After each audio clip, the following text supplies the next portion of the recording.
so high?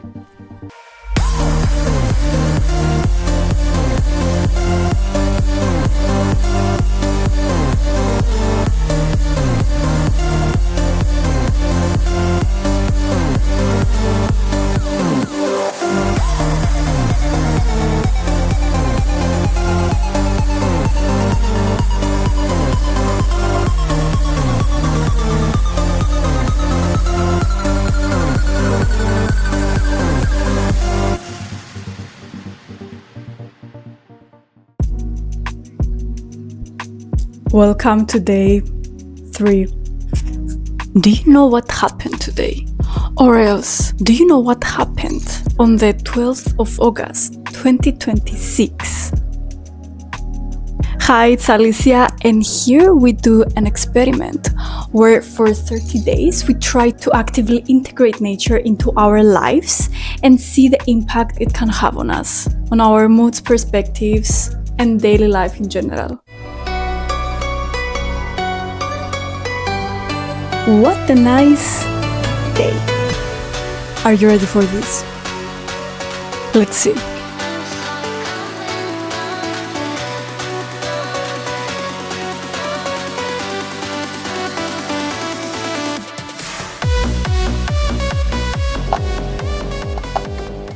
So what happened today on the 12th of August 2026?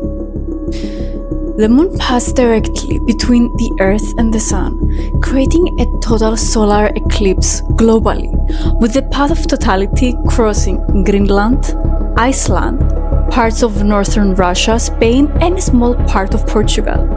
Much of Europe, including Germany, experiences a partial eclipse.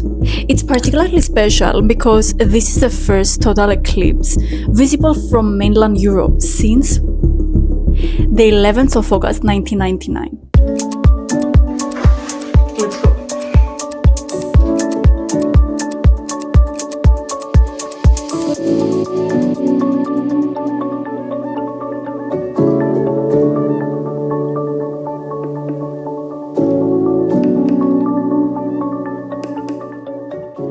What else makes this timing of this eclipse interesting, do you think? This eclipse happens right around the Perseid meteor shower peak, the 12th and the 13th of August. Now, how different can the same eclipse look depending on where you are? What you see depends entirely on when you are relative to the moon's shadow. Some parts of Spain and Iceland experience totality and briefly see the sun disappear completely. Germany sees only part of the sun covered, while other places see a much smaller eclipse or none at all. Dear journal, it's already day 3. To be quite frank, I thought we would have given up until now, but we're still going strong. What does a solar eclipse symbolize? Of course you knew I was gonna share this with you. Now, across different cultures and traditions, eclipses have often been interpreted as moments of change, endings, beginnings, disruption, or transformation. I wasn't planning to watch the eclipse today, but when planned, I had to share this. How often do you have the possibility to experience an eclipse? It's quite impressive if someone thinks that this same eclipse was present again 27 years ago. That's quite something. And once again, it makes me think, something that we look at every day, the sun, we just pass through it, we take it for granted, but suddenly, when this same element in our environment suddenly has something different about it and gives us a show, we perceive it as an event. We make it special. It's this rarity. And it's interesting to just experience that what we perceive as rare, we give it more value. We suddenly want to make an episode about it. We want to make it as a challenge. We suddenly want to show it to our friends, to our people. look, I managed to capture this beautiful thing. But would you share this very same sun if it wasn't an eclipse? Chances are lower.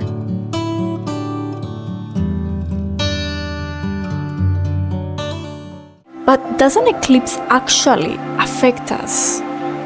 And can it maybe affect us more than what we see in the sky specifically? The sun and moon already exert gravitational forces on Earth, and their alignment around a new moon contributes to stronger spring tides, which means that it's stronger than usual changes in sea level, which is caused by the combined gravity of the sun and the moon. Blocking sunlight can also temporarily change light levels and temperature, and animals can respond as though evening has suddenly arrived. Scientists also use eclipses to study the sun and the Earth's atmosphere. Looking at the sun with bare eyes can be quite risky because there is intense light, and it's always advised to wear special glasses and in general avoid having direct contact with the sunlight, especially during an eclipse. Having said that, do you think animals react on eclipse too? Well, when daylight suddenly disappears during totality, scientists have documented animals changing their behaviors. Some birds, for example, behave as though night is approaching. Insects can begin nighttime activity, and other species show unusual responses. Eclipse-related darkening and temperature changes can cause animals to switch towards evening or nighttime behaviors in general. Another example is bees. Specifically, can an eclipse make bees stop flying? It's also a very interesting fact. During total eclipses, researchers have observed bees abruptly reducing or stopping their flight activity as darkness arrives. Having this view with the bare eyes, you can see it as a normal day sun. And what I loved about it is the contrast you could see. Like, if you see this same sun with these lenses, if you're able to see the naked sun, if I may call it like that, in a way that you see how it's shaped, and it looks like a crescent moon. It's like the day abruptly shifts into night, and it felt like having a direct contrast. We see the day, but behind the day is the night. This made me think about perspectives. What we see is not what's going on, and what we are able to see does not always reflect the truth. An eclipse prevents us from having this direct contact. We cannot look at the sun directly. But yet, it's so bright, we claim that we can see it. In reality, to be able to see it, we need to have these special glasses. And everything then transforms completely. It's dark and it's clear, because the only element that shines is the precise shape of the same sun that looks and appears as a moon. Can you physically feel an eclipse happening around you? When the moon blocks direct sunlight during totality, local temperatures can drop by several degrees. It's essentially an enormous temporary piece of shade moving across Earth. Same with life. We often try to look for answers. These answers, they are never 100% true, because everything appears differently based on the interpretation we decide to give. One situation may explain something in one way, another situation in another way. We decide to see what we want to see with our lenses.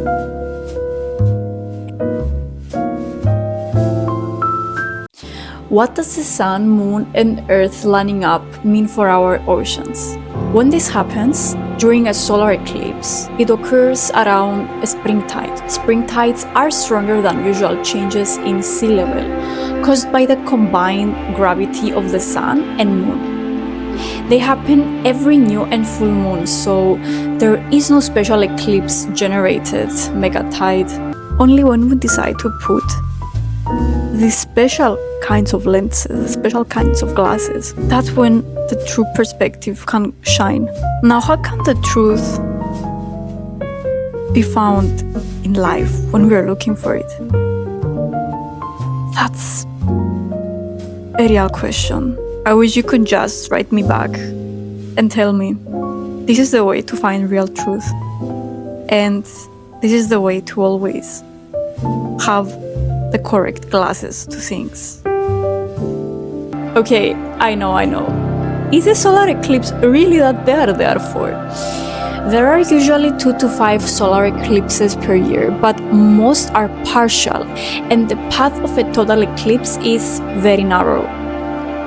So how rare is it to actually experience a solar eclipse? A total solar eclipse occurs somewhere on Earth roughly every 18 months on a global scale, and they happen relatively regularly. The key, however, is being in exactly the right place. Totality follows such a narrow path that for one particular location, centuries can pass before another total eclipse occurs there. But that's the thing about life. It can have all these different colors, these different perspectives, depending on the day. How has the day treated us? How well did we wake up? How are we currently feeling? What are the emotions that we currently have? Where are we? In which environment are we? Have we just had a discussion with someone? Have we been influenced by them? How biased are we at the very set moment that we decide to look into a specific action, event, or let's call it truth? Does this truth represent reality? And how are we able to actually find out how true is what we're looking at? How long has it been since the last total solar eclipse? The previous total solar eclipse anywhere on Earth happened on the 8th of April in 2024, crossing Mexico, the United States, and Canada. But when it comes to mainland Europe, last experienced solar eclipse was on the 11th of August 1999. Yes. 27 years ago. So this eclipse took place almost exactly 27 years later, making it the first total solar eclipse visible from mainland Europe since 1999. And the next total solar eclipse takes place on the 2nd of August 2027, pretty close, bringing totality across parts of Southern Europe, North Africa, and the Middle East. Now, whether someone experiences totality, as we said, depends entirely on where they are relative to its path. I wish these glasses could be given to us. Then things could be a bit easier in life. Then decisions could be even better. And life would be so much easier and smoother. But for now, dear journal, let's call it a third-day accomplishment. We managed to watch the total solar eclipse from here partial, an event that happens rarely, and let's celebrate the fact that we decided to be intentional today and be aware about something beautiful that nature decided to offer to us.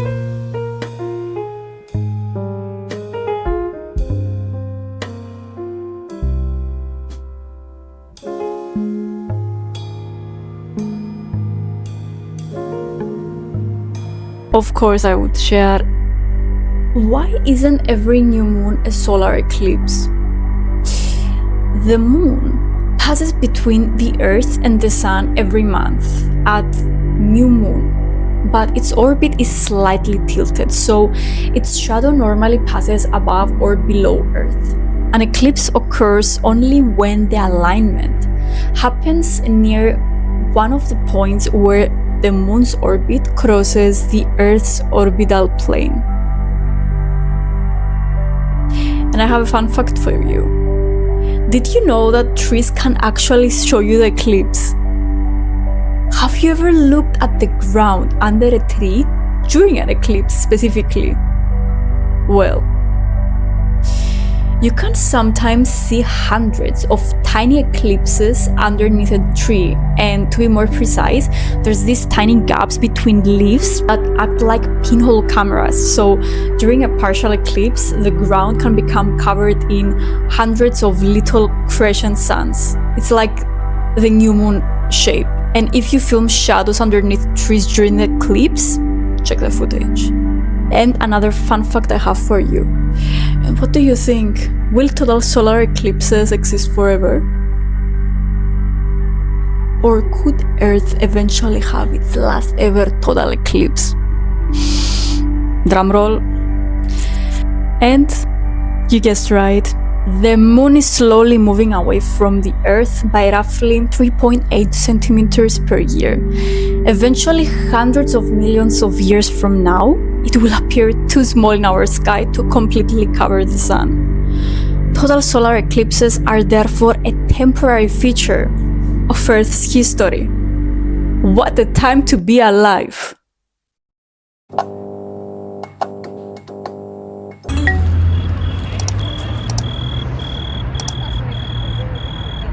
See you tomorrow.